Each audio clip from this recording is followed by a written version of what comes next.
Hello mga kasisi, mga kaludes.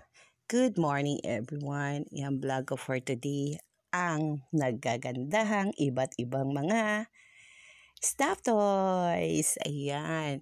Alam nyo ba, nung kami namasyal ng mister ko, nakita ko po itong store na to. Kaya nilapitan ko po kaagad at kinuhaan ko ng video.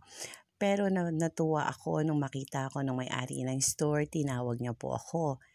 Sabi niya sa akin, "Ma'am, pasok po kayo. Pwede po kayong kumuha ng video dito sa loob." Marahil nakita niya yung ngiti sa labi ko.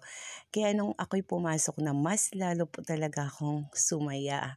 Dahil nung kabataan ko ay gustong-gusto ko po magkaroon ng stop toys. At hanggang tingin lang po ko noon at hanggang ngayon, hanggang tingin pa rin ako. Yan, talagang nag-enjoy ako sa pag-ikot sa kanilang store. Ang dami po nila iba't ibang klaseng mga paninda dyan. At super ang gaganda talaga at napakabait ng may-ari ng store. Kaya nag-enjoy ako sa pagkuha ng iba't ibang mga stuffed toys nila. Yung ganda pagmasdan, di ba? Kaya sa mga mahilig mag-collection ng mga stuffed toys dyan, punta lang po kayo dito, lang po yan sa may SM Bikutan. So sobrang excited ko kasi nakalimutan ko yung name ng store nila.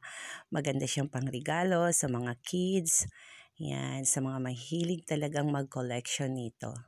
At ang bait din ng kanyang assistant dyan. Pinaiikot po talaga ako at hinayaan niya akong kumuha ng iba't iba nilang klaseng mga paninda. Talagang wow po talaga. Lalo na yung mga bagong dating nila dyan na mga stuffed toys. Talagang super thank you sa may-ari at napakabait niya.